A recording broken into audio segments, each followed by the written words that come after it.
It gives us a lot of insight, I think, into the persons and the events that were really key to you later becoming the person you've become, both the scientist and the atheist.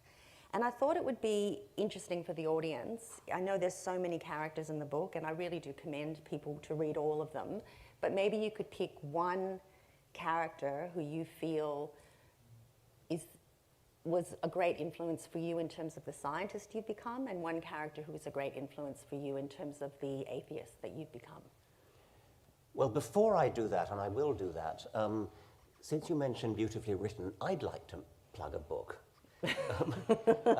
I'm now about a third of the way through the Book of Rachel, which I read because I knew I was going to be having a conversation with Leslie. It is a beautifully written novel, which I strongly recommend, from the point of view of Jesus's little sister. Now, of course, it's fiction that he had a little sister, but the story of Jesus is fiction anyway, so that doesn't matter. That's right. And it is beautifully written. It's starting to blossom into a love story. It's actually rather sexy. Is anybody recording this? So anyway, that's my book recommendation. Now, the question was... About your book, that's right. We're going to talk about your book. A scientific influence. I would pick, actually, not Nico Tinbergen, who was my official supervisor and a very eminent Nobel Prize-winning scientist, but his sort of number two, Mike Cullen, who actually ended up in Australia at Monash University and was an enormous influence not only on me, but on all my contemporaries. Might I even read a little bit about... Please. I can find the... I'll have to look it up in the index where it is. So if I reach out my hand royally like this and go like this, it means I would love to have a slide. Could I have one? Pretty, please? No, boy, oh boy. No. Back. There we go. That's all I was trying to do. You can tweet on that. Right.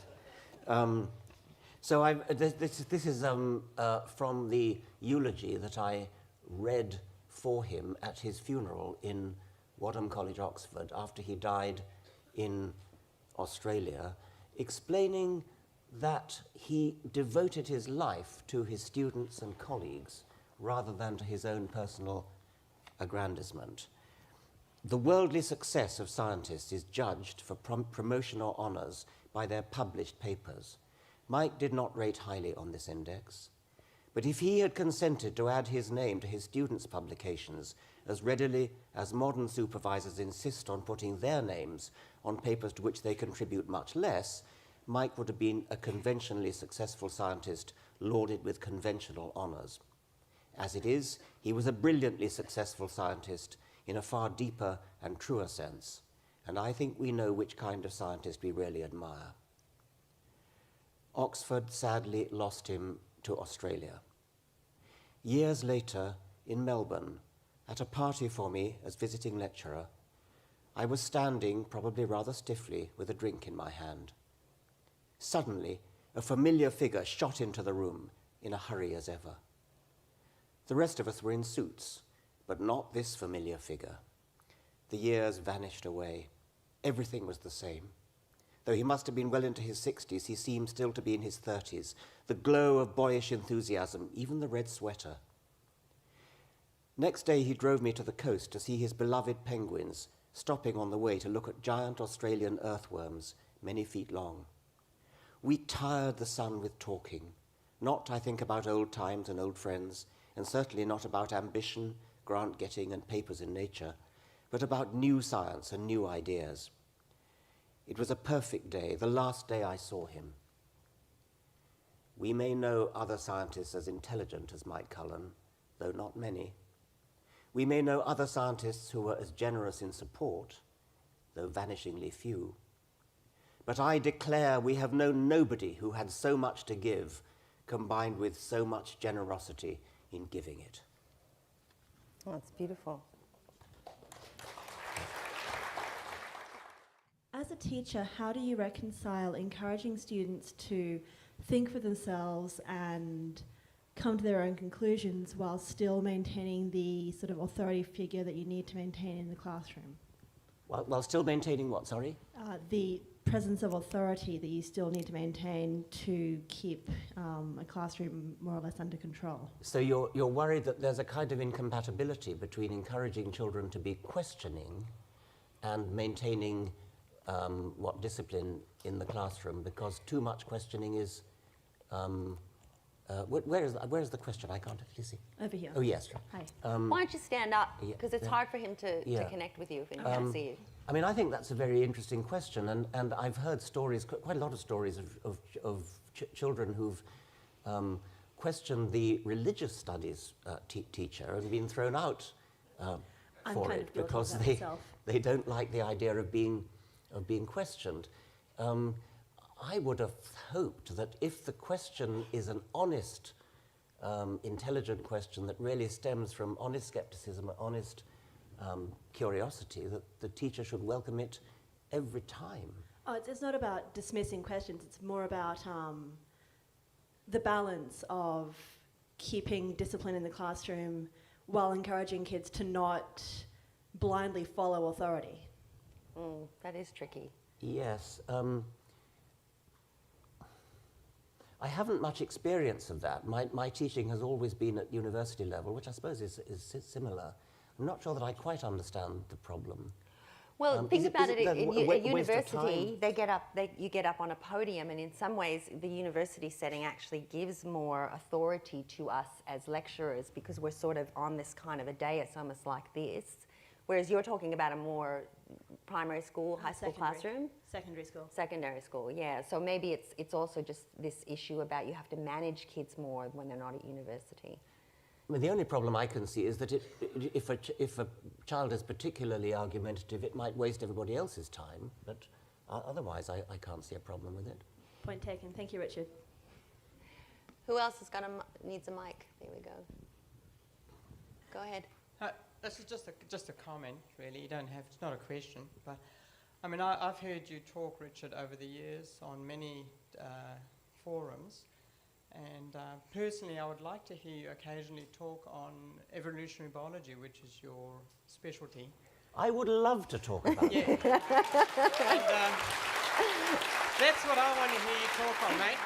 In That fact, and a bit of atheism in between times. Sorry, I missed the end of that. I said that's what I want to hear you talk on, mate, is evolutionary biology and a little bit of atheism. Yeah, talk about evolutionary biology and atheism. Let's do it. Yes. Yes. Well, do you want to? Can you say what's going on in evolutionary No, I mean biology? let's say that if there are questions on that, I can. Okay, so maybe someone has a specific question. We'll see what comes up. Go ahead. Hello. Yeah, hey, Richard. Over here to your right. He's over there. Keep moving. Can you turn the lights down a little so we can see a bit better? Great, thank you. Hey, I'm a video game designer. I'm a firm believer that video games are a great way to teach children as they make concepts fun and they can learn deeply complex things while still enjoying it. But I've come across this problem where, so like physics is a quite easy thing to convey in a video game. You just give them a few basically gravity puzzles to solve. But what would your sort of concept of teaching biology and evolution be in terms of making it fun to the younger crowd, just like elementary students? It's obviously rather hard to actually demonstrate evolution in action in the classroom, because it tends to take millions of years, which we don't have. You can do it with computer simulations, and I myself wrote, I think it was the first in The Blind Watchmaker, and then more elaborately in Climbing Mount Improbable, computer programs which simulate the artificial selection process. If you think about what you would wish to do if you wanted to do an experimental test of natural selection, artificial selection is exactly what you would do. You would breed from some animals and not from other animals. You would consistently breed from the largest and the largest and the largest in each generation if you wanted to make the animals get bigger and so on.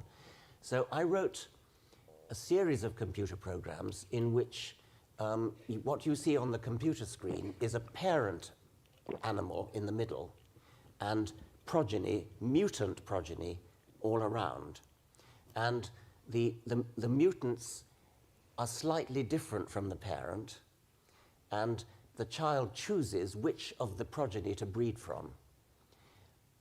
And so you go through generation after generation after generation, and you see before your eyes, you see the average form changing. One of the versions of this that I published in Climbing Mount Improbable was snail shells, or mollusk shells generally. Mollusk shells are very precisely mathematically defined. So it's very easy to simulate them on a computer. And you can literally breed your way from any shell to any other shell by artificial selection on a computer screen, and it only takes a few minutes to get from one shell to another. And I think that's one way in which you could do a sort of hands-on thing. You can do a hands-on demonstration of particular problems in evolutionary theory. For example, one of the problems is, how can it be that the same selection pressure that produces the final finishing touches to say, the resemblance of a stick to a stick insect, how can it be that the same selection pressure that does that final perfection of the mimicry of the stick, of the stick insect to the stick, how can that same selection pressure produce the initial crude resemblance that starts the process off? This is something that often occurs to people. And the answer, of course, is that the seeing conditions vary. When a bird is looking at insects under a bad light, or out of the corner of its eye, or from a great distance, even a very crude resemblance of an ancestral insect to a stick would be enough to make the bird overlook it. But when the bird is looking at the thing in a full frontal view in a bright light and close up, that's when the stick insect has got to look exactly like the stick, to the last detail. And there's a ramp of improvement all the way up. Well, you can demonstrate that by actually having the children, present the children with insects on I've done this, with insects on a, say, a fake woodland floor with dead leaves and twigs and things. And you can have some insects which are very, very beautifully camouflaged and others which are not at all well camouflaged. And what I did was to have this sort of tableau at one end of the room and have the children approach step by step and signal when they could see an insect. And the crudely mimicking insects they could see from a long way away. And then as they got closer, there were some that they couldn't see even when they were right up close. So that's another thing. By the way, a slightly nice story about this. There's a caterpillar that looks like a bird dropping. And Stephen Gould discussed this very problem I've just been talking about, how the original resemblance is favored by natural selection. And he said, what is the good of being 5% like a turd? And so I described this in The Blind Watchmaker. And when it came to the index, I love jokes in indexes. So I put Gould SJ, 5% resemblance to a turd. And it was published in the original British edition of the book, but the American publisher vetoed it. I think possibly because Stephen Gould was one of her best authors. And so the American publication was held up, I think, for 3 weeks while the index was changed. Then the British publisher fell into line with the next printing. And so the first edition, the first printing of the first edition of The Blind Watchmaker is a collector's item. Probably worth a lot of money. Yeah, over there. Mr. Dawkins, can you tell me, please, why many people still need to believe in supernatural gods and religious concepts like creationism, despite science has proved these concepts to be false? I wish I knew. I think, I mean, we've dealt with some of the issues this evening a little bit. I think childhood indoctrination is enormously important, and I think we've seen how very difficult it is for people to shake off the terrible imprint of childhood indoctrination, and even the particular case I gave of Kurt Wise, who was prepared to admit the evidence and still reject it. There's an even more extreme case, which is an American professor of astronomy, astrophysics, who writes learned papers in the astrophysical journals with advanced mathematics, and his learned papers, published papers, all assume that the universe is between 13 and 14 billion years old. But he himself privately believes it's 6,000 years old. Well, that is a testament to the power of, I suspect, childhood indoctrination. I think of nothing else that would have the power to make a physicist capable of such doublethink.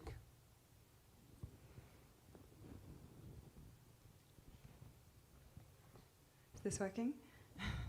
Hi, Richard. I'm a primary school teacher, and I work in a public school. And at our school, we have religious studies for half an hour a week. Some of these kids go to Christian classes, others to Hindu classes, others to Islamic classes. But there's a lot of parents that are opting their kids out at the moment to non-religion for half an hour a week, while the other kids go to their religious studies. And during this time, they just sit and read a book, and they don't actually participate in any kind of educational activity. And I'm wondering what you think would be a good idea for us to teach them in this gap. And if we could start creating like a network where we could have things that are as powerful as what they teach kid at Sunday school or something like that. Well, you certainly could teach moral philosophy and that kind of thing, but I'm going to suggest something else actually, which is that you shouldn't have these separate classes, Hindu classes, Muslim classes, Christian classes, and so on. What you should be doing, what you should be doing is teaching about religion, teaching children that religion exists, teaching children what the different religions believe, teaching them how this has made an impact on history, which it has enormously and still does, but not segregating the children off and saying, you're Hindu, you go there, you're Muslim, you go there, you're Christian, you go there. That's wicked, that's evil. That is a form of child abuse, to label children with the religion of their parents when they're too young to have made up their own minds. So teach them about religion, because it's important that they should know about religion. Teach them about all the major religions so that they can make up their own mind when they're old enough, what, if anything, and of course teach them about atheism too. And can I just add, just so that you know, in New South Wales, they're teaching an ethics curriculum in that space. That's all being run by volunteers in a similar way to the people who are coming into the schools to teach scripture. In Victoria, they've taken Richard's position, which is that they just don't belong in school, full stop. So instead of trying to add into that space and then compete, the view is they should be out of the schools, and about 50% of the schools have now disengaged from special religious instruction. So it's working. I do think it's important to teach the Bible as literature because it has played such an enormously important role in our English literature. So we'll have this question, then we'll have one more, and that's going to have to be it. Okay, folks? My friend and I, we debate Christians and so forth all the time. And we come up with this main argument, and you've heard it many times yourself, I know. In terms of, they always bring up the argument, atheists are always just as bad. They're just as bad. The Soviet Union, Nazi Germany, they always bring up these same examples. Do you think we should just concede the point and be like, okay, that's it, we're just as bad guys, we did all the same things? Or should we be, no, that's not correct? You know, should we be keep fighting this argument even though you keep hitting brick walls constantly? Yes, I mean, of course. This is one of the sillier arguments which we meet all the time. Incidentally, Hitler was not an atheist, but even if he was, it wouldn't signify. Stalin probably was an atheist, but the important thing is that Stalin did not do his evil deeds in the name of atheism, any more than he did them in the name of the fact that he had a moustache. Hitler had a moustache, Saddam Hussein had a moustache. These are incidental facts about them, which have nothing to do with the fact that they were evil, tyrannical dictators. You can make a very strong case, and Christopher Hitchens did this very well, that both Hitlerism and Stalinism and Mao Zedongism and North Korea, Kimism, are religions of their own kind. They're not supernatural religions, although the North Korean one is pretty verges on it. But they have all the trappings of a religion. The Nazis actually had a prayer. Well, it was a sort of grace that you said before meals, which was pretty much thanking Adolf Hitler in exactly the same language as people thank God for the food. There's a version of Our Father, which in Nazi Germany, which had exactly the cadences of Our Father which art in heaven, hallowed be thy name, etc. It was sort of Adolf Hitler, da da da da da da da da da da da da da da da. It's got the same kind of rhythm of the Our Father prayer. Hitler and Stalin and Mao Zedong and Pol Pot and Kim Il-sung and so on did not do their evil deeds in the name of religion. That really is all that should be needing to be said. But you can add that in most of those cases, they actually invented their own quasi-religions. Okay, so this will be the last one. Yeah, I've got a question in evolutionary biology. What I'm interested in is, what are your thoughts in our globalized world where we are so interconnected? Where will evolution go with the human species? How will it look like where there are no subpopulations anymore, for example? The reason you stress the interconnectedness, I presume, is that there is no possibility now for the human species to split into two species. The normal thing that happens when a species gives rise to two daughter species is that a geographical accident separates two populations so that they no longer have gene flow between them. There's no longer any genetic contact between them, and so they're free to evolve in different directions.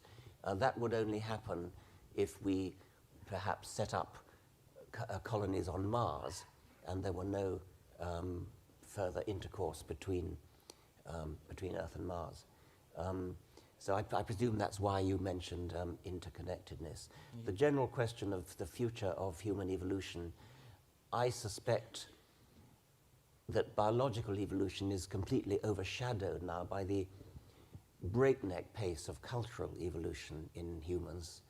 The evolution of technology, the evolution of social customs is so rapid that any incipient biological evolution that might get going would be swamped by it. It's also the case that, at least in the first world, it's quite difficult to die young. So the cutting edge of natural selection is blunted, to say the least. And we're now left with a natural selection of who reproduces more than whom, rather than who survives more than whom. And who reproduces more is, of course, non-random. I mean, there are some people who do reproduce a lot more than others. If there were a genetic component to those differences, then we would have, by definition, natural selection. But that would only be translated into evolution if the selection persisted over a large number of generations.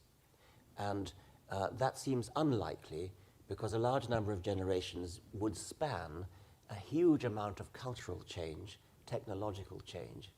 So, for example, if it were the case that a lot of people are born because their parents are incompetent at the use of contraception.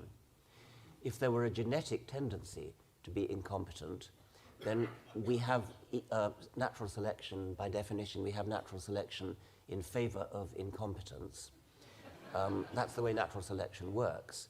But whatever it takes to be incompetent today in 2014 is unlikely to be the same as what it would take to be incompetent at the use of contraception in, say, 2114, let alone on a time scale where we'd expect evolution to occur. So I think it's very, very difficult to make any forecast about the future of human evolution, except to say that the vast majority of species that have ever existed have gone extinct.